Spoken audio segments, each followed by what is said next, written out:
자, 오늘 강의 시작하겠습니다. 영유시 문제 해설부터 먼저 하도록 하겠습니다.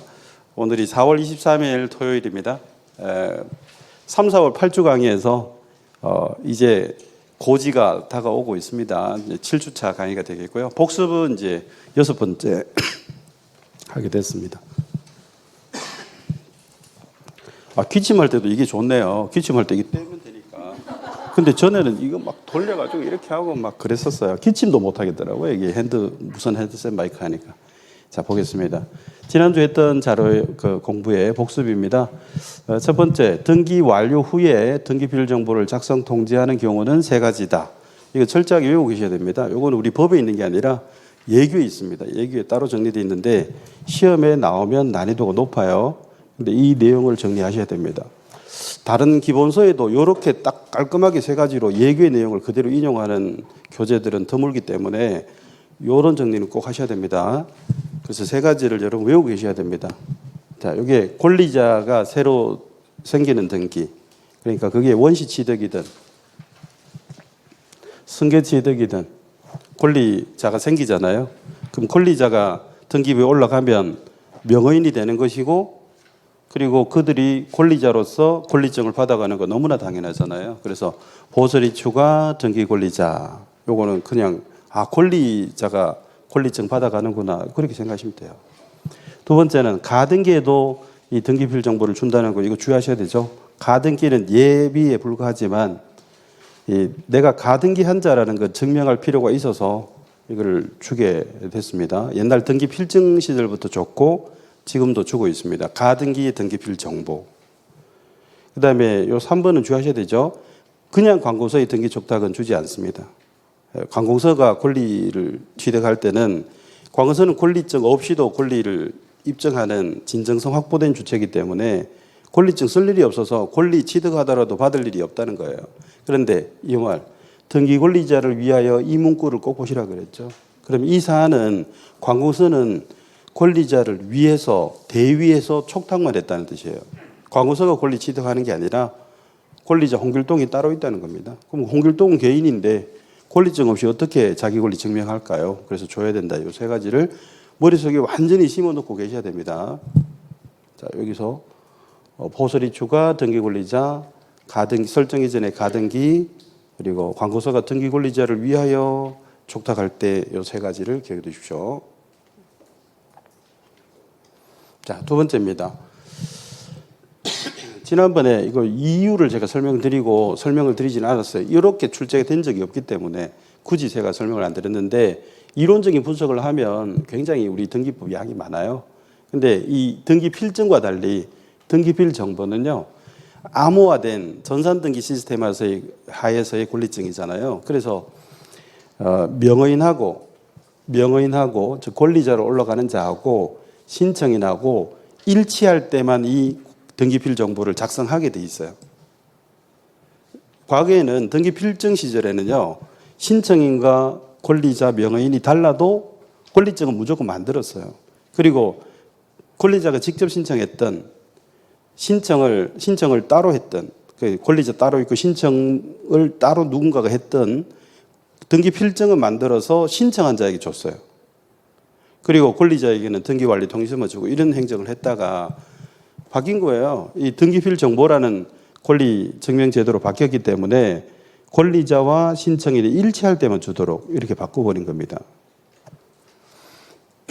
그러니까 권리자 따로 있고 신청을 따로 했다면 이게 권리자에게는 왜 못 주느냐 그러면요. 신청을 안 했으니까. 신청인에게는 왜 못 주느냐 그러면요. 권리자가 아니니까. 그래서 이런저런 이유로 이 암호로 증명하는 전산 시스템 하에서의 등기 권리 증명은 권리자하고 신청인이 일치할 때만 만들자라고 이제 정한 거죠. 그래서 이게 분리되는 구조. 그 신청인과 권리자가 분리되어서 등기필 정보라는 권리증을 못 만드는 경우, 아예 만들지를 못한다는 것, 그게 세 가지밖에 없거든요. 근데 우리 시험에는 요거 1번이 나왔고요. 나머지 것들도 비중이 적지만 나왔어요. 다 나왔는데 이유는 안 나왔죠. 이유는. 이 법무사 영역의 이유는. 그래서 제가 굳이 설명 안 드렸는데 이제 요거 알아두시면 좋아요. 요약집에는 실제로 이게 대위라는 말도 직권이라는 말도 직권 보존 이렇게 다 내모넣겠지만 1번이 일단 우선 중요하니까요. 여기 승소한 등기 의무자예요. 한번 볼까요? 그럼 신청인은 누구예요? 이게 승소한 등기 의무자가 판결로 단독 신청한다고요. 여기 등기 의무자가 신청하죠. 등기부의 권리자로 올라가는 명의는 등기 권리자거든요. 자, 권리자는 등기 권리자, 신청인은 등기 의무자 분리되잖아요. 이게. 그 다음에 채권자가 대위 신청했대요. 누구 등기를요? 채무자가 해야 되는 등기를 안 하고 있으니까 채권자가 대위하는 길을 열어줬죠. 채권자를 위해서요. 그러면 신청은 채권자가 했고 명의는 등기 채무자거든요. 그럼 분리되잖아 또. 자, 등기관의 직권으로 보존하겠습니다. 신청을 누가 했습니까? 아니, 없어요. 신청. 등기관은 직권으로 한 거죠. 신청인이 없어요. 신청인이. 그런데 보존 등기는 최초의 소유자 갑으로 됐잖아요. 그럼 권리자는 갑인데 신청인은 없어요. 분리됐잖아요. 이것도. 딱 세 가지밖에 없기 때문에 이것도 나름 정리할 가치가 있어요. 그중에서 1번이 가장 중요합니다. 승소한 등기 의무자의 등기 신청은 늘 이제 좀 주의를 하셔야 되겠죠. 요거 열심히 세 가지를 좀 훈련을 해 주십시오. 실제 여러분 요약집에 뒤에 있는 이 김장에는 다 갈로 넣기 돼 있습니다. 여기 대위도 돼 있고 직권 보존 등기도 돼 있기 때문에 정리하시면 되는데 제가 수업에서 요 1번만 했기 때문에 요것만 제가 했던 겁니다. 문제로는. 자, 3번입니다. 등기관의 각하 결정에 대해서는 누구만 이의신청이 되는 구조입니까? 신청했는데 등기를 각하에서 안 해줬대요. 그럼 누가 이거 등기 왜 안 해줘요? 라는 게 이의거든요. 누가 할까요? 신청인밖에 없잖아요. 그래서 여기 신청인에 하나요. 이렇게 신청인에 하나요. 우리 시험에 여기 2번 나왔습니다. 근데 정답률이 별로 안 높아요.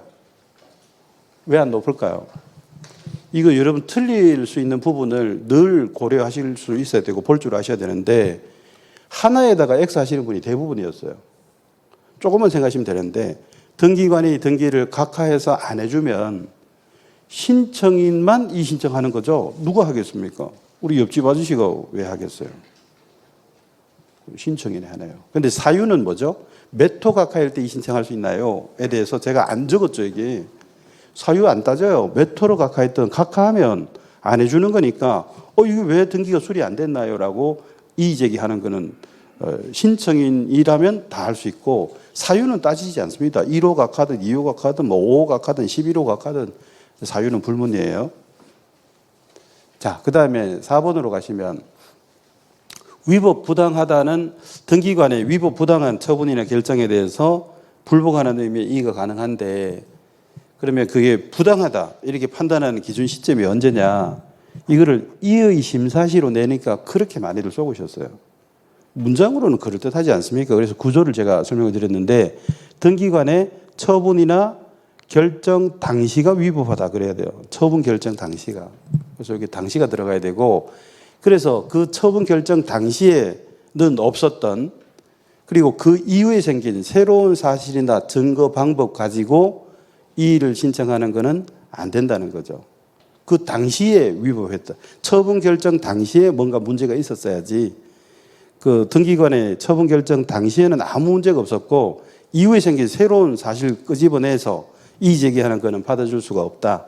그래서 당시 없다. 요거를 자꾸 좀 보셔야 됩니다.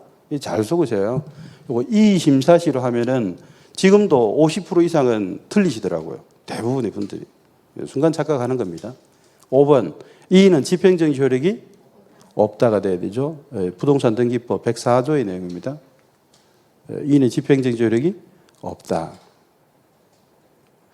자, 등기관의 판단이 이유 있다일까 없다일까요? 이의 신청이 되는 구조는 없다가 돼야 되죠. 이유 없다. 근데 이게 있다로 해서 이거를 이유 있다라고 해서 법무사 시험에 출제가 됐을 때 많은 분들이 또 국어로 풀었죠. 구조적인 등기 메커니즘으로 푼 게 아니라 국어로 풀다가 등기관이 생각해서 이유 있다고 판단할 때 이의제기 되는 거잖아. 이유 있을 때 이의제기 되지. 이유 없으면 이의제기를 왜 하냐. 이렇게 국어로 하면 안 된다 그랬죠. 그래서 등기관이 먼저 이의신청서를 받아서 이유를 못 찾을 때 이 신청이 법원에 들어가도록 조치를 취해 주는 거고, 만약에 이유를 찾았대요, 등기관이. 그럼 자체 해결이 되고 이 신청을 굳이 법원에 안 들어가도록 법원의 짐을 들어주는 절차로 그렇게 했었죠. 여기서 여러분 아셔야 되는 기본적인 베이스 구조는요. 이 신청은 상급기관인 지방법원에 하는 거지만 이 신청서는 법원에 바로 넣는 게 아니라 등기소에 먼저 집어넣어서 어지간한 거는 걸러내라 이 뜻이에요. 재판 기능이 주요한 업무로서의 법원에서 좀 짐을 덜어주도록 하는 그런 조치를 이해하셔야 이 말이 이해가 됩니다. 이유 없다일 때 이 신청이 된다. 그리고 더불어 이제 없다로 끝나는 특징, 이 신청 관련해서 없다라고 끝나는 특징 5가지 정리했죠. 새로운 사실이나 증거 방법으로 이 신청할 수가 없고, 구두로는 할 수가 없고, 반드시 서면이었죠. 집행정지 효력이 없고, 기간의 제한이 없고, 이유 없다일 때 이 신청이 된다 해서 새 구두 집기 이유 없다로 끝나는 5가지를, 새 구두 집기 이유 없다, 새 구두 집기 이유 없다, 구두 많다, 뭐 그런 얘기 했었죠. 그러면서 제가 늘 강조하는 거, 구두는 문제가 안 됩니다. 그죠? 가방이 문제지. 자, 7번입니다. 보존등기 신청인에서 이게 등기법 65조 얘기인데요. 여기 대장상 최초의 소유자 또는 그 상속인 또는 그 밖의 포괄 승계인이 2011년에 추가돼서 포괄 수준자도 보존등기 할 수 있는 길이 열렸죠. 판결이 있고요. 이거는 이제 판결 중에 국가를 상대로 한 판결, 그리고 대장의 최초의 소유자, 근데 국가를 상대로 한 소유권 이전 등록을 받은 자, 국가를 상대로 한 등록, 그리고 국가를 상대로 한 판결, 이것은 전부 토지에만 있다. 토지에만 있다. 토지만 있고 건물하고는 관계없어요. 그러니까 국가를 상대로 해서 소송 자체가 없는 겁니다. 건물에는. 그래서 국가를 상대로 하는 것은 전부 토지에만 있다. 그리고 특시군구라고 우리가 외우시라고 그랬는데요. 특별자치도지사, 요거 제주도죠. 그리고 시장, 군수, 구청장인데 요 자치구에 한한다는 것도 보셔야 됩니다. 제주도고 자치구에 한한다. 그래서 서초구는 되지만 수원에 있는 팔달구는 안 된다 이 뜻이에요. 어쨌든 특시군구의 확인으로 최초의 소유권을 증명하는 이 방법은, 소유권 증명의 방법은 건물에만 있다는 거죠. 이건 토지에는 이런 게 없고. 이 2가지 체크하는 게 중요한 포인트입니다. 우리 시험에 한 6번, 7번 정도 나왔던 중요한 거. 특신구의 확인은 건물 보존 등기할 때 등장하는 소유권 증명, 최초의 소유권 증명. 국가를 상대로 하는 경우의 증명은 토지만 있다. 요거 기억하시면 되겠고. 수용도 보존 등기 가능하지만 요건 제가 늘 강조드리지만 이건 예외적으로 가능하다는 뜻이에요. 현재 수용 등기는 대부분 소유권 이전 등기를 하고 있어요. 97%가 소유권 이전 등기다. 그래서 여러분이 수용 등기만 나오면 일단 소유권 이전 등기다. 예외적으로 미등기라면 보존 등기를 할 수 있다. 이런 식으로 예외로 정리를 해 두셔야 됩니다. 어쨌든 신청인에 들어가는 건 맞지만 말이죠. 근데 이게 몇 번 나왔어요. 수용, 보존 등기 할 수 있다. 이게 키워드였어요. 수용, 보존 등기 할 수 있다. 한 번 더 확인하려면 미등기를 확인하시는 게 좋죠. 등기되어 있는데 수용을 보존 등기 한다 그러면 명백히 틀린 거예요. 등기되어 있는 경우에는 소유권 이전 등기로 하는 게 대부분이다. 그게 원칙이죠. 자, 8번입니다. 보존 등기일 때 시험에 잘 나오는 특징이 이게 없죠. 등기 원인과 그 날짜란이 신청서와 등기부에 다 비어져 있어요. 그래서 제가 일반론으로 이제 정리해 드리면 우리가 신청하는 등기 중에 등기 원인란과 그 연월일, 등기 원인 및 그 연월일 란이 전혀 안 적히고 비어져 있는 그 등기는 신청하는 등기 중에는 보존 등기밖에 없어요. 보존 등기밖에. 그럼 역으로 얘기하면요. 우리가 신청하는 등기 중에 보존 등기의 신청이 아니라면 원인란을 절대로 비워둘 수 없다는 뜻이에요. 거기 제일 중요한 대표적인 것이 진정 명의 회복 등기입니다. 진정 명의 회복 등기는 명의만 찾아오는 거라 거래라는 원인이 없거든요. 그래도 원인란을 못 비워둬요. 이게 소유권 보존 등기 아니기 때문에. 그래서 그 등기 원인란에 진정 명의 회복 이렇게 적어준다는 거죠. 오늘 요거 아마 진정 명의 회복 등기 잠깐 보시게 될 겁니다. 포인트를. 9번입니다. 미등기 부동산에 포괄 수증자도 보존 등기를 신청할 수 있다. 조금 전에 제가 말씀드린 거하고 연결해 볼게요. 여기 7번에 보시면요. 자, 최초의 소유권을 증명하는 자가 보존 등기 신청할 겁니다. 대장으로 대장의 최초의 소유자로 올라가 있는 자. 근데 그가 사망했다면 그 상속인. 여기까지만 있었는데 2011년에 개정해서 추가하기를 그 밖에 포괄 승계인을 집어넣은 겁니다. 그러니까 포괄 승계인도 보존등기 바로 할 수 있도록 길이 열려버린 겁니다. 개정으로. 그래서 그대로 대입하시면 돼요. 9번에 보시면요. 포괄 수증자, 보존등기 할 수 있게 된 겁니다. 포괄 수증자도, 포괄 수증자도 포괄 승계인이잖아요. 포괄 승계인의 대표적인 게 포괄 유증의 포괄 수증자예요. 그래서 보존등기 할 수 있게 됐죠. 근데 만약에 여기를 할 수 있게 된 건데 특정으로 바꾸면 틀리게 됩니다. 특정 수증자는 바로 보존등기를 못하고 상속인 명의의 보존등기를 유언집행자가 먼저 하고 그리고 유증등기를 하는 등기를 두 번 해야 돼요. 근데 이게 포괄 수증자면 등기를 두 번 해도 됩니다.